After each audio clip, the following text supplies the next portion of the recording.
열왕기상 8장 12절에서 21절까지 말씀을 살펴보도록 하겠습니다. 12절은 그때로 시작합니다. 여호와의 언약궤가 지성소에 안치되고 여호와의 임재를 상징하는 구름이 여호와의 성전에 가득한 것을 본 바로 그때에 솔로몬은 성전 봉헌사를 말하기 시작합니다. 성전 봉헌사는 하나님의 말씀을 상기시키는 것으로 시작합니다. 여호와께서는 캄캄한 데 계시겠다고 말씀하셨다라는 것입니다. 문자적으로는 어두운 구름, 칠흑 같은 구름, 칠흑 같은 어두움, 짙은 어두움을 의미하지만 여기서는 사람들이 함부로 접근할 수 없는 하나님의 실제적인 임재를 상징하고 있습니다. 하나님은 인간의 한계를 초월하여 계시는 지존하신 분이기도 하시지만 솔로몬은 그 하나님을 위해 계실 성전을 자신이 건축하였음을 고백합니다. 솔로몬의 봉헌사가 어떻게 들리십니까? 성전 건축을 자랑하면서 하나님을 자신이 만든 손안에 제한하려는 것처럼 보일 수 있습니다. 그런 의도로 한 말일까요? 그렇지 않습니다. 오히려 하나님께서는 인간이 만든 건물 안에 거하실 수 없는 존귀하고 지존하신 하나님이시지만 그럼에도 불구하고 자신이 온 마음과 뜻과 정성을 다해 만든 성전에 임재해 주심에 감사하는 표현입니다.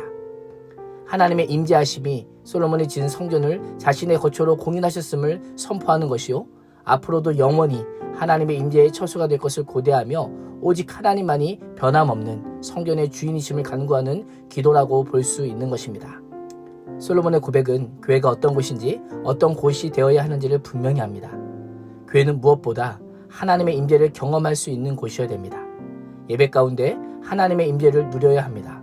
말씀과 기도를 통해 하나님께서 일방적으로 베푸시는 은혜가 가득해야 하는 곳이 바로 교회입니다. 성전 완공은 하나님의 약속에 성취되었음을 의미합니다. 하나님의 임재에 감격하여 성전을 향해 있던 솔로몬은 백성들에게 얼굴을 돌려 온 회중을 축복합니다. 가장 먼저 이스라엘의 하나님 여호와를 송축할지로다라고 선포합니다. 이스라엘이라고 하는 표현은 이스라엘이 하나님께서 택하신 백성이라는 의미이고, 엘로힘이라고 하는 표현은 전지전능하신 능력의 하나님이라는 의미요, 여호와라고 하는 표현은 언약의 신실하신 하나님을 강조하는 것입니다. 솔로몬은 성전 건축이 하나님의 언약의 결과요, 언약의 증표임을 선언하고 있는 것입니다. 솔로몬은 무엇보다 여호와께서 그의 입으로 아버지 다윗에게 말씀하신 것을 그의 손으로 이루셨다라고 찬양합니다. 솔로몬은 성전 건축을 자신과 이스라엘이 힘을 다해 만든 결과물이라고 생각하지 않았습니다. 하나님께서 하나님의 입으로 아버지 다윗에게 약속하신 언약을 친히 이행하심으로 성취된 은혜라고 고백하고 있습니다.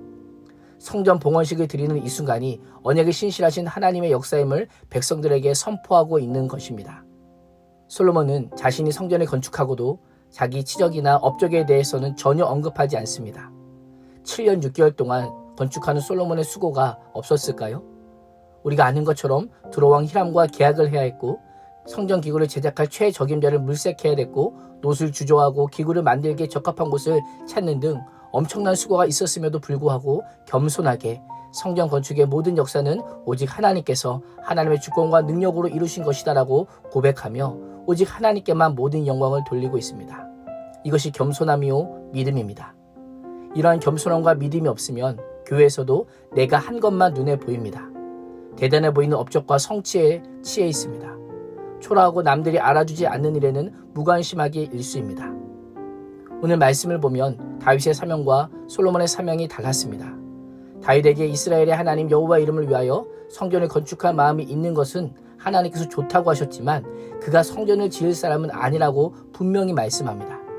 다윗은 성전 건축을 준비하는 일에 힘을 쏟았습니다. 성전이 완공되기까지 배후에서 헌신하였던 것입니다. 성전 건축에 대한 하나님의 계획은 다윗의 아들 때에 있었습니다.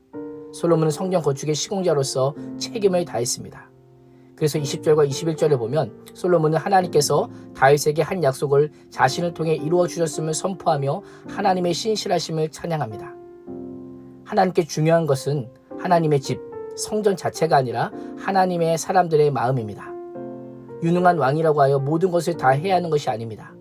하나님을 위한 일이라고 해서 무조건 서둘러서 진행해야 하는 것도 아닙니다. 하나님의 일은 하나님의 때에 하나님의 사람들에 의해 하나님의 방법으로 이루어지는 것입니다. 하나님 앞에서는 더 나은 사명도 더 못한 사명도 없습니다. 오로지 충성하느냐 충성하지 않느냐만 있을 뿐입니다. 혹시 다른 사람이 할 일이 내가 할 일보다 더 크고 중요하다고 생각하진 않습니까? 때로 내 사명이 작고 초라하게 느껴지지는 않습니까? 사명을 비교하지 마십시오. 내 사명이 무엇인지 알게 해달라고 기도하십시오. 또 하나님께서 그 사명을 알려주시면 하나님 그 일이 무엇이든지 입 다물고 충성하겠습니다라고 결단하십시오.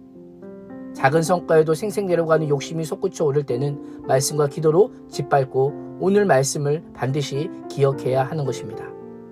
솔로몬은 주께서 계신 성전이요 주께서 세우신 성전이요 한 사람 한 사람이 순종하여 세운 성전임을 고백합니다. 성전이 성전되게 하는 것은 하나님의 하나님 되심을 선포하며 예배를 예배답게 하는 것임을 기억하며 우리의 인생과 삶이 참 성전되길 주님의 이름으로 축원합니다. 기도하겠습니다. 하나님, 솔로몬을 통해 성전을 세우시면서도 하나님께서 친히 세우시는 성전임을 알게 하심에 감사합니다. 우리 인생과 교회도 나를 통해 세우시면서도 하나님께서 친히 세우심을 알게 하여 주시고 온전히 하나님의 손길에 의해 아름답게 빚어지는 인생과 교회 되게 하여 주옵소서. 예수님의 이름으로 기도합니다. 아멘.